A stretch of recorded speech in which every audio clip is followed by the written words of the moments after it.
We are here at our first new data structure of the semester, linked lists. Let's go. It's going to be fun. But before we even get there, a preliminary. We've mentioned that we're now going to begin caring about the efficiency of our algorithms. We no longer care whether or not they only work. Now we want them to work fast. And we're going to be expressing the running times of our algorithms using a mathematical notation known as big O. So what is big O? We will give a more detailed, a more nuanced mathematical definition in a few weeks. But for now, let's just say it is a measure or a means to measure and compare the worst case scenario. That's the key word. The worst case scenario of running time of our algorithms theoretically. That is big O. But the main thing is just know it means worst case scenario. So if an algorithm takes, at worst, n steps to complete, we would say that algorithm runs in O of n time. As an example, if we give an unsorted array of n items, what is the running time to find a value in this array? The answer would be O of n. And what's the explanation? Well, if you want to find a value in an unsorted array of n items, at worst, the worst scenario is you would have to look over all n of those items. We would therefore say that the running time is O of n.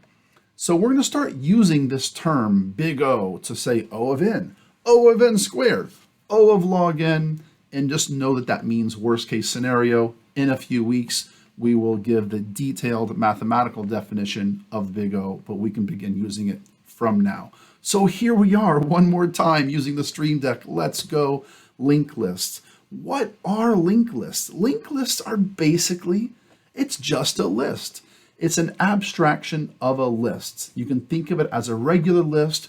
We're going to have a sequence of nodes in which every node is connected to or linked to the node that follows it. Here we have a depiction of a linked list with 6 nodes. Each node, in fact, contains the address of the node that follows it. So 54, it points to 26, node 26 points to node 93, and so on. How are linked lists different than an array? Arrays use static memory. What did that mean? If an array uses static memory, it can't grow, it can't shrink. You make an array of 100 integers, that's it. You can't tell Java, hey Java, make that array 200 integers. You can't do that. You would have to make a new array, copy over the values, and then continue. Arrays use static memory. They have fixed memory. The size cannot be changed. Linked lists, the size can change. Also, array memory is contiguous. Inside of an array, every cell follows every other cell in memory, which was great because that gave us what? Direct access. We can calculate instantaneously the memory location of any and every cell within an array because of direct access. That is huge. Seems like arrays are great. Why use linked lists? Well, they're dynamic. They can grow and shrink on demand. They can increase in size and decrease in size. The memory location of linked list nodes are not contiguous. And that might seem like a bad thing because, of course, contiguous memory, as just explained, gives us what? It gives us direct access, which is huge. In fact, we're going to lose direct access with linked lists. That's trash. You know, the fact that we're trying to use a new data structure, learn a new data structure, and the single greatest thing that arrays gave us, direct access, we are immediately going to lose that. That's a problem with linked lists. Every data structure has advantages and disadvantages, and arguably the greatest disadvantage of a linked list is the fact that we no longer have direct access. Accessing nodes in our list is going to be super slow. But we're talking about why use linked lists here. Because now the locations of the individual nodes within our linked list, they are not found in contiguous memory. They do not necessarily follow the previous node in the memory. So you might have one node over here, another node over here, another node up there in memory, another node over there in memory. The nodes will be everywhere, and that might seem like a bad thing. As mentioned, linked lists don't have direct access. But what was a major problem with arrays? Shifting. And now, when we would insert in a new value in the beginning of a linked list, it's going to be super fast. There will be no shifting needed. Previously, if we inserted at the beginning of an array, we needed to shift over all n elements. It was an O of n cost just to insert a value in the array. But now when we insert a value in the linked list, it's going to happen immediately due to the fact that every node stores the address or a pointer, a reference to the node that follows it. That's going to make it super fast to improve upon this shifting. Insertion and deletion is cheap, no need for shifting. We merely change a couple of addresses, a couple of references. What's the negative aspect of linked lists? There's always pros and cons. What's the negative? No contiguous memory. Therefore, no direct access. What a bummer. Everything we just learned, direct access is super important. We now lose that direct access. So that contiguous memory and that direct access, it allowed us to do what? We could instantaneously calculate the address of a particular cell in the array for the purposes of maybe printing, modifying, updating it, what have you. We no longer have that. What does that mean? If we need to print the 120th node, for example, on an array, we could have done so immediately. On a linked list, we need to start at node number 1 and say, hey, node 1, where's node number 2? Over there? Okay, great. Hey, node number 2, where's node number 3? Over there? Okay. Hey, node number 3, where's node number 4? Over there? Great. Walk our way down this list in non-contiguous memory, having each node tell us where the next node is until we finally make it to node 120. That sounds like trash, and honestly, it is. It's super slow. The fact that now just to access any particular node, the kth node of the list is going to be super slow. To access the kth node, we will have to traverse over all k values in that list, which is going to be super, super slow. But we now have a dynamic data structure. It can grow and it can shrink, and we have fixed shifting. That is huge. So what is a linked list? It's an ordered collection of data where every element that we will call nodes, it contains the location of the next element in the list. Each node really has two parts. We have the data part, as you see right here, which will contain whatever the data values of that node are. If it's a student node, you might have a first name, a last name, an ID, an address, an email, what have you. And then you have the next part. So the node, we have the data part, all of the data that you would represent for that particular object, such as the student object I just mentioned. And then we have the next part, which is really the linking part. This is what stores the address of the node that follows it in memory. And that variable is often called next in the actual code. The data member of that particular object, the student object, will have a data member called next, which will link to the next student, for example, in memory. Here's a linked list node class. Notice it's just called LL node. This is just a teaching example. If this were a real program and maybe the nodes were individual student objects, well, those student objects would be created from a student class. So you would have here private int ID, private string first name, private string last name. You'd have all these data members of student, but the last data member would be private student next. And it would be called student would be the data type because next would store the address of the next student in that list. And so here, instead of student, we call this LL node, standing for, I'm very creative, linked list node. And it's just representing a singular node. This is a teaching example. And so here our class is called LL node. And we don't need all those data members. We don't need an ID, a first name, and a last name, right? Just for the purpose of teaching linked lists. We will simply have one singular data member, and it's going to be just an int called data.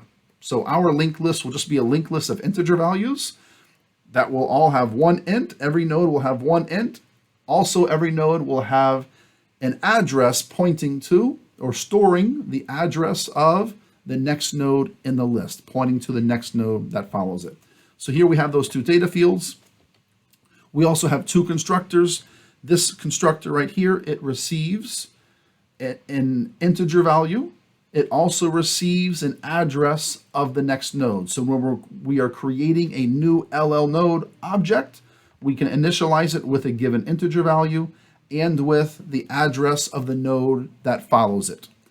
Or we could have used this other constructor, if you recall from a previous OOP class, where if I'm only going to initialize it with this integer I, I'm here calling, when I say inside one constructor and I type this, I'm calling another constructor. In this case, I'm calling the second constructor, I'm sending over the value for I, and I'm sending over null to come over here into in, and then null will get saved into our next.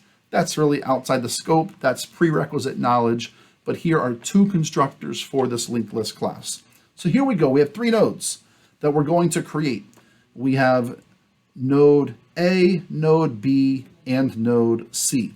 This first line of code, it says new LO node with the value 1. On the right side of the assignment, we're making a new node and we're saving the value 1 into it, and then we're saving the address of that node into this variable A.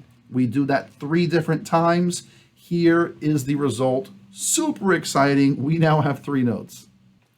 And now we want to link those 3 nodes together. Let's see how we can do this in code. Check out this line of code here. We have an assignment. An assignment says, look to the right side first. So here we take whatever's on the right and we want to save it into the left. Well, what do we have here on the right? It says B. What is B? B, if we come to the previous slide, B was the address of this new node. So this assignment statement says take whatever B is, and what is B? It's the address of this entire node. Take B and save it into the next of A.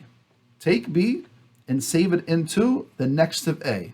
That's the result. We have now connected node A with node B. And we have this line of code that says take the address of node C and save it into the next of B. Done. So now we made 3 nodes and we connected those 3 nodes. Let's now practice some printing. What if I wanted to print a.data? Well, A refers to the entirety of this node. If we printed just A, it would print an address. But when we print a.data, right, that's actually giving us one of the data members of node A. In this case, the data member is called what? Data, super creative. We print a.data. What gets printed? We print 1. Check out this one. What if we printed a.next.data? What does that do? Well, if this A right here, it brings us to node A. .next brings us to this data member of node A, .next. Well, what does that do? That's an address that points over to this node. So the a.next, A brings us to this whole node. .next brings us to this node. .data will print the 2 for us. One more, and I think you can figure this one out. Pause the video and think about it briefly. What does it do? A.next.next.data. So A comes to this first node. .next is this data member, which brings us to this B node. .next is this data member, which brings us to the C node, and then .data will print 3. What about B.next.data? Well, B, we start directly at B's node. .next brings us to this data member of B, which brings us over to node C, and then .data will once again print the 3. And what if I did this? If I said C brings us to this third node, .next, which will bring us right here to the next data member of C, which is really null, as you can see currently, because we never told this data member to point anywhere else. So if I say C dot next, which brings us nowhere because it's null, dot data, we will actually get an error because there is no data member because the next of C is not pointing anywhere. So that's just an overview. You can think of each node as a record where the first part of the record contains all the valuable stuff of the node, right? The first name, the last name, the ID, and what have you. And then the final part of that record is the field that stores a pointer to the next node in the list. So once again, here is a sample linked list. Here we have the first node is 10, 10 points to 20, right? 20 points to 50, 50 points to null. So working backwards, who knows where node 50 is? The answer is 20. Or more specifically, you would say, who knows where 50 is? The answer is the next of 20. Cool. Who knows where 20 is? You would now say specifically the next of 10. Great. But here's the question. Who knows where node 10 is? If every node stores the address of the node that follows it, that's great. That means that within our linked list, all of the addresses of the nodes are known with one exception. Who knows where that first node is? And it brings us to this idea called the head of the list. Each node is going to be created dynamically and will point to the node that follows it. So from the first node, we get to the second node, you get to the third node, and so on. The question, how do you get to that first node? Or who knows where is that first node? You have to have a reference variable that simply points to the first node of the list. This reference variable is called head. In most textbooks, they usually give it that exact name, head, and it's referring to the head of the list. And the goal of this variable, I say it's one singular purpose or goal in life, is to do what? To point to that first node. So now in Java, how do we put all this together? We really have two classes in Java. The first class will be for the individual nodes of our list. That class is the one that we already saw. It's called class LL node. That LL node class is used to do what? It makes the individual objects, the individual nodes. We also have a second class that controls our list. And this second class is how we're going to insert into the list, delete from the list. This class is called linked list. Notice the distinction.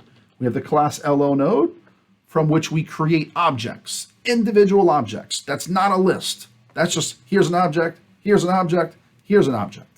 How do we connect those objects? How do we get them to work together? We use the linked list class. This linked list class will have one and usually only one data member. It will be called head. This linked list class, it stores that data member head, which gives us access to the first node. It points to the first node of the list. Sometimes, depending on your implementation, you may also always choose to store a reference or an address to the last node of the list, which is traditionally called the tail of the list. But we won't worry about that right now, and we won't even use the tail. We're only going to use head for now. So we will have one data member inside this linked list class. That data member is called head, and it has a singular goal in life, to point to the first node of the list. And this class, called linked list, will have many operations that will be used to operate on our list. Insert, delete, search, print, modify. All of these methods are contained where? Inside the linked list class. So here is our linked list class. We have one singular data variable. It's called head. And of course, what is its data type? LL node, because head will be storing the address of the first node. And what is the data type of that first node? It's an LO node. Here's a constructor.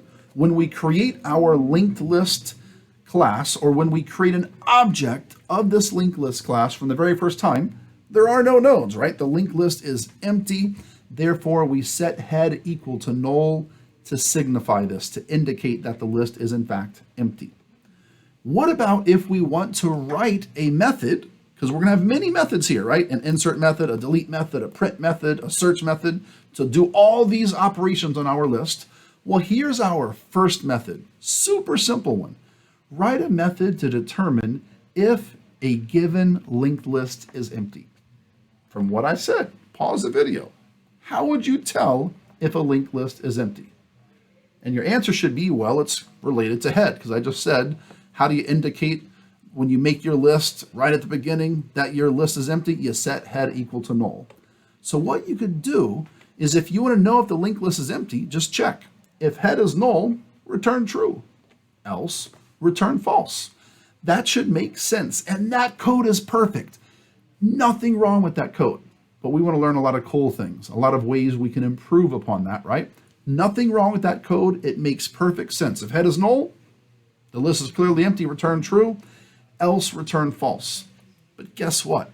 You can do that, what is that, 4 lines of code right here? You can do those 4 lines of code in 1 line. Return head equal null. And that is the exact same thing as this. Check it out. Because if head had a value of null, which meant it was empty, right? This would return null equal null, and it would return true.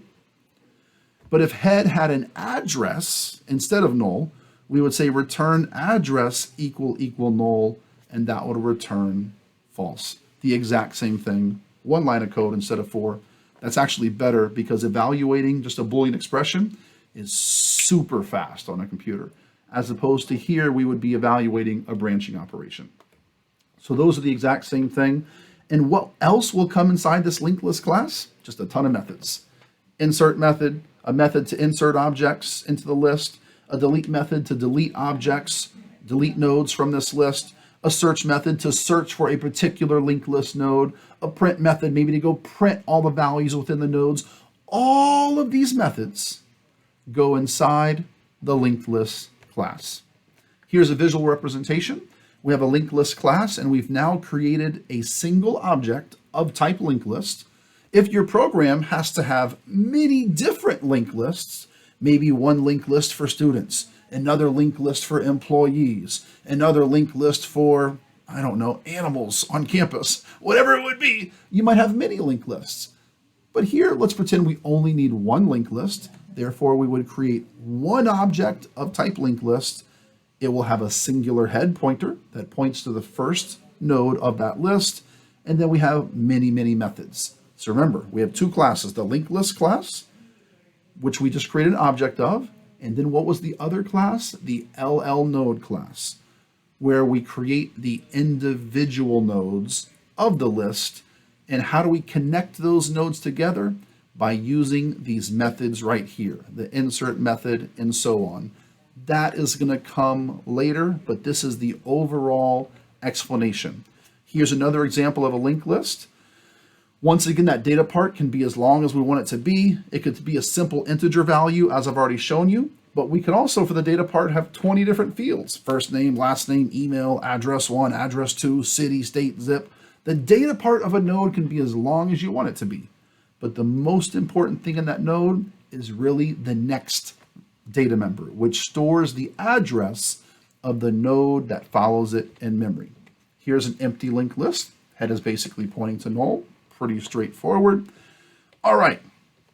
One more slide on this, data and next, really just almost beating a dead horse here. We have our data value, we have our next, and what is next? It's simply a reference variable of the next node in the list. That's really a repeated slide. One more, geez, a node with 3 data members beyond the next, a name, an ID, a grade points.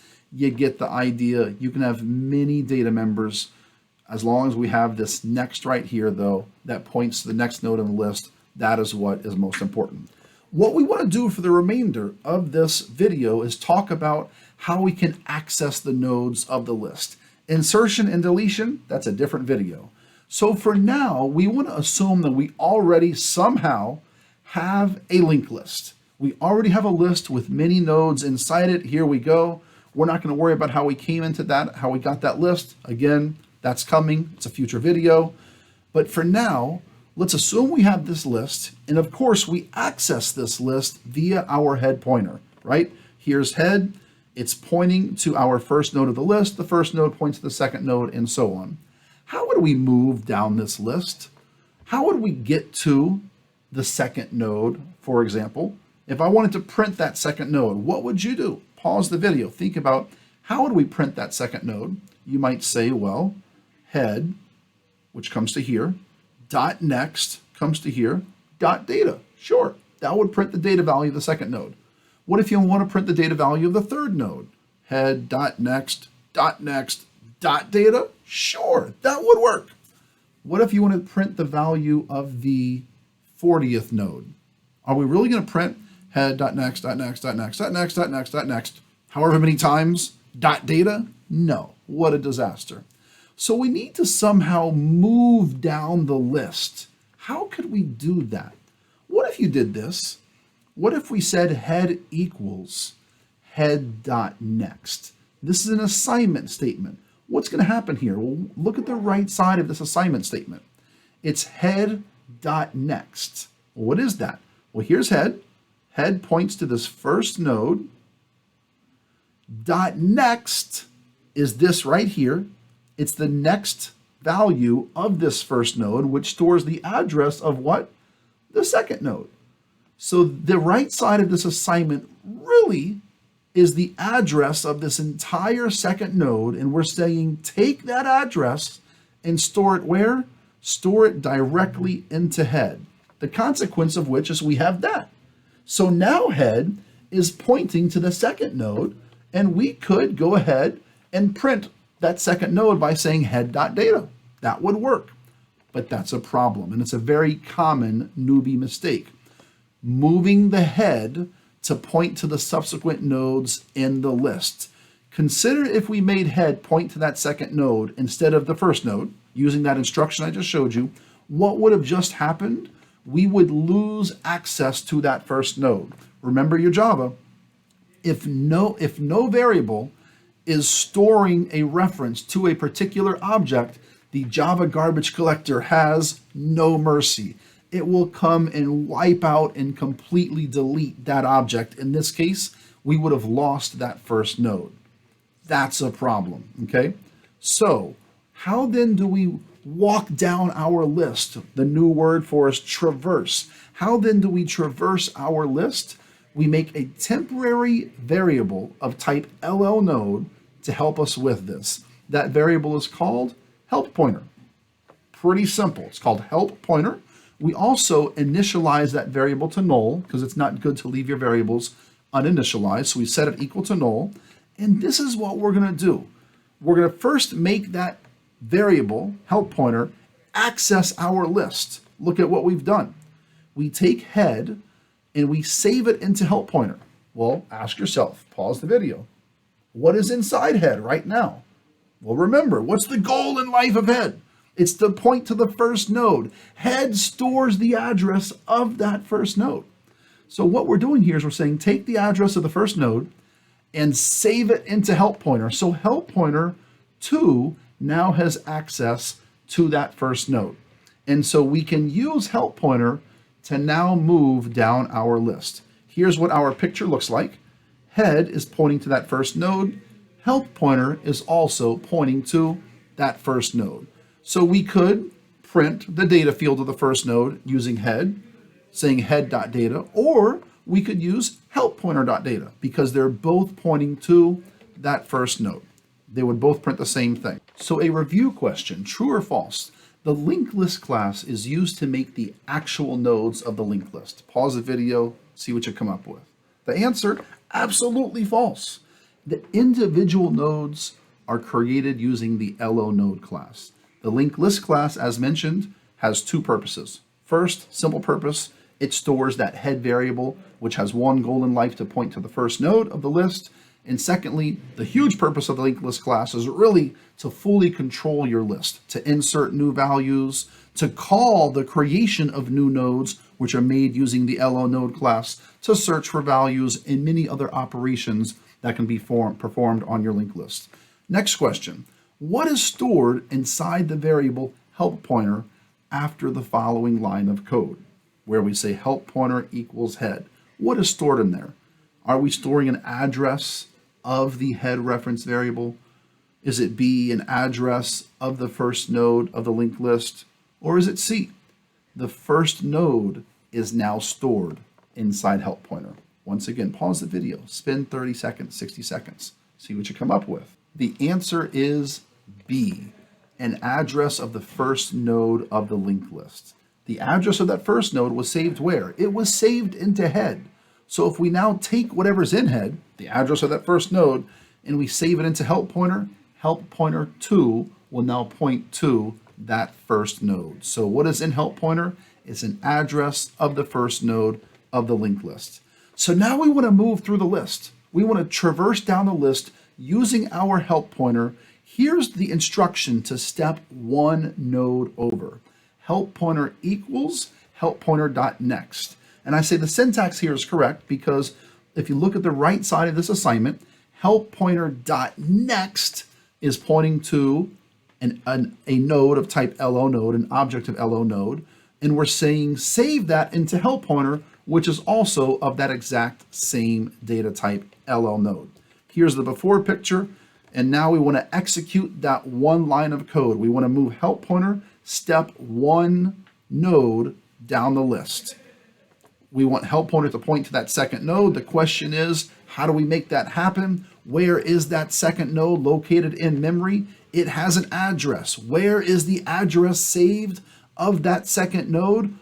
Think about that and try to locate the address. What variable contains the address of the second node? The answer is the next of that first node. So we want to take the address that is saved into this next right here, and we want to move it into help pointer. And when we do so, when we move it into help pointer will now point directly to that next node of the list. And here is the result of our picture. Help pointer is now pointing to that second node. A lot of explanation just to show one line of code. Pause and rewind the video. Read through some of those slides if you need to. But that one line of code, help pointer equals help pointer dot next. In summary, what does it do? It makes help pointer point one node down the list. And now that we're pointing to the second node, we could print it using help pointer dot data. We could modify it if need be. We could also repeatedly use help pointer in this fashion to iterate through our list. We could modify the values. I could say help pointer dot data equals 10. This will save 10 into that data field. And we're going to be using this to modify the contents of our list. A brief interlude. Is that a fail? Wait, what is it? Yes, this is a fail, of course. I hope we get it. If not, that's okay. Another discussion. This is someone clipped off the little numbers to have their for sale sign, put it inside the car. Not the most exciting. I need some more interesting fail pictures that are relatively appropriate to put on a video like this. Move on.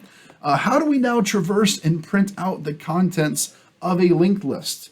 Assume we already have a linked list and head is pointing to that list.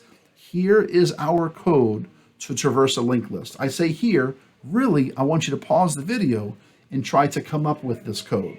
See if I said, write this method, print all nodes, and all you know is you have a head that points to the first node of the list. How would you print all of those nodes? Think of what that code would look like. You're going to need to print multiple things, right?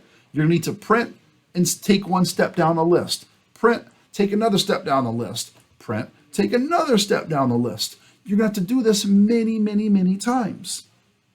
Which should be what? It should smell like a loop. I like to be cheesy. It should be like some type of a loop. Is it a for loop or is it a while loop? Do you know how many nodes you have? Nope, you don't know. So therefore, it's going to be a while loop because you're going to loop an unknown number of times until what? Until when do you keep looping? Pause the video, challenge yourself, see if you can possibly try to come up with that solution.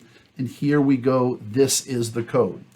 Print all nodes. We're going to go over this in detail. Here is the code to loop over your entire list, printing each node one at a time, and then traversing one step down that list. Taking a closer look, the very first line of code in this method says, hey, make a help pointer and save head into it. Of course we're going to do that because you don't want to use head to traverse down the list. Head should always do what? It should always point to the first node of the list. So we're going to make a help pointer. Help pointer, of course, needs access to our list. So we're going to save head into it. So now both head and help pointer point to that first node. Cool. What's next?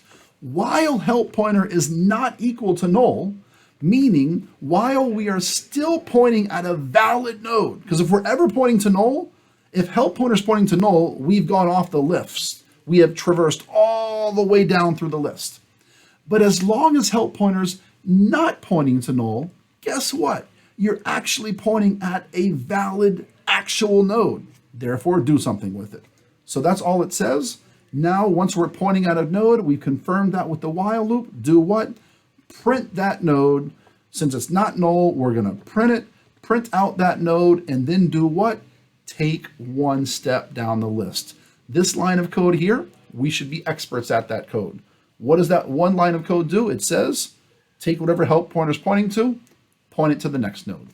Take one step down the list. So in the while loop, it's basically print and then step over. Print, step over. Keep doing it again, again, and again, and again, until when? Until we finally, when we step over, we're no longer pointing to a valid node anymore. Now we're pointing to null, which means our list, we've gone through the entire list and we have finished this while loop. It's harder to visualize that as we go through it, but it's easier as we read through these slides on your own. Pause and read through as you need to. But really what makes it easiest to understand is just this visual depiction here. So what is the first step here in the code? It's what's being highlighted. Let's make that help pointer of type LO node and let's save the head into it. So help pointer points to that first node. Here's that while loop. While help pointer is not null, it's going to do a little dance for us to show where it's pointing. It's pointing where? To the first node. Is that node null? Nope, it's an actual node. Therefore, we do what? We're going to print it. So we print out a 10, and then we're going to step over. We have this one line of code. It says make help pointer point one position over. Done. Back to the while loop. While help pointer is not null, you can look at it. It's pointing to 20. It's clearly not null. It does a little dance, make sure that it's pointing to a real node. Cool. We go inside the loop. We print it. We print 20. And now we do what? We step over. We want to now check again. Does help pointer equal to null? It does a little dance. No, it doesn't. It's pointing to an actual node. Therefore, we print it. We step over one position. And guess what? We're now pointing to null. So when we do this check, while help pointer is not equal to null, it is null. We don't enter the loop and we are done. Review question. After we exit the while loop, help pointer points to what? Does it point to the last node or does help pointer point to null? Pause, think, answer. The answer is B. Help pointer points to null. Of course, that was the condition of the while loop, right? While help pointer is not equal to null. So once we exit the loop, help pointer, of course, has to have become null. Food for thought. Would the following code be valid if we did not use the variable help pointer? Here we go. Would this code be valid? It's not a trick question. Just yes or no, would it be valid? The answer is yes, it would be valid. The also consequence of that is what? Even though it would be valid, what's the consequence? We would have just lost the entire list.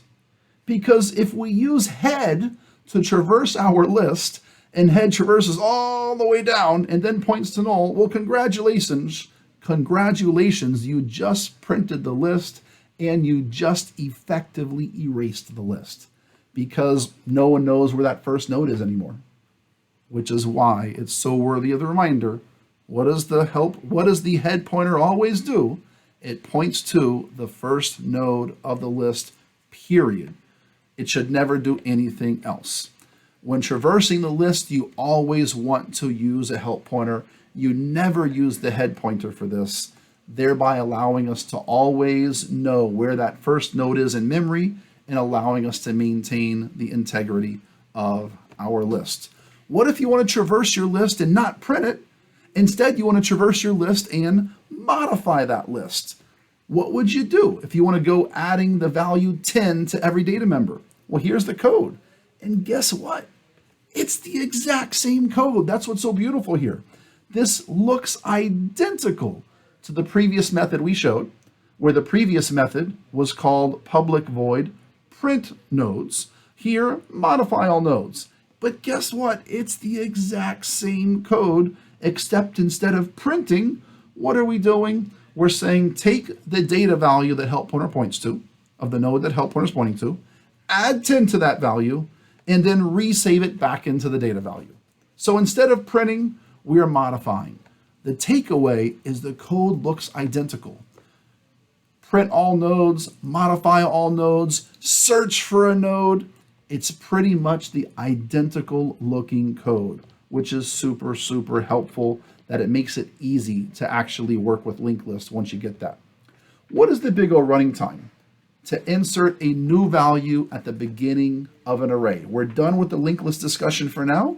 Just 3 quick review questions. What's the big O running time? To insert a new value at the beginning of an array. Pause, think about it. The answer, O of n. You have to shift everything else over. It's O of n. What is the big O running time to insert a new value at the beginning of a linked list, considering that there is no shifting required? That's a big hint there. Pause the video. The answer is O of 1. Since there's no shifting involved, we just simply make a new node, and that new node is going to point to the previous first node. We're basically going to make a new node, and we're going to take the address that's currently in head, which points to the first node. We're going to take that address and save it into the next of the new node. So now this new node knows where that previous first node was. And then this newly created node that we just made, we're going to save its address into head. So now head will point to the new first node. That's coming next time. What are some advantages of a linked list? Pause the video. Think about what are some advantages of a linked list. One major advantage, no shifting. That was our singular purpose. That was the worst characteristic of an array. We tried to improve upon that. No shifting, huge advantage, huge advantage. What's another advantage? Linked lists are dynamic. They grow and they can shrink. They're not a fixed size. They can grow and they can shrink. Another advantage is you can, in theory, store more data with a linked list. What do I mean by that? Imagine your computer has 16 gigabytes of RAM, and imagine that you have used exactly 12 gigabytes for all the programs you have open, which means you have 4 gigs left. So now you're in your IDE of choice and you tell your IDE, hey, give me an array of 1 billion int values, approximately. So if you're asking for 4 gigs of memory, but that has to be contiguous memory. You have 4 gigs available. On the example I just gave, 16 gigabyte, you're using 12 for all your programs, your Windows, your operating system, you got 4 gigs available. And so you tell your computer, hey, I want an array of size 4 gigs. Well, most likely you're going to get shut down because although you have 4 gigs available, you don't have them available in contiguous space. You might have a half a gig over here, a couple hundred megabytes over here in memory, maybe 50 megabytes over here, but you don't have 4 gigs of contiguous space available in your memory, right? Which is a problem. Whereas linked lists, since we're not needing to put each and every node back to back to back in memory, we can actually fill in your space more, if that makes sense. We can put a node here, a node here, a node over here, a node over here, a node over there, 4 nodes that way, 200 nodes over there, and we can fill in, think of it that way, all of the available space. So each node has a small footprint and can be placed in smaller spots in memory. What are some disadvantages of a linked list? Disadvantages? Pause the video. Think about it. What are some disadvantages? No contiguous memory is the biggest one. That means no direct access. That's huge. Nodes can't be accessed directly, which means we have to do that whole traversal, that while loop we just went over in detail. Just to get to a particular node, we can no longer access it directly. Now we have to traverse down our list in order to access that node. You want to print the 57th node? You got to actually loop 57 times to get to that node to then finally print it. That's a disaster. We're going to improve upon that later with subsequent data structures. But for now, the purpose of linked lists is to improve upon shifting. So we avoided that O of n shifting, but now we have O of n just to access and print the values of our list. As mentioned, there's many operations on a linked list. We're going to be inserting new nodes, deleting nodes from our list, printing the list, searching for nodes in the list, and much more.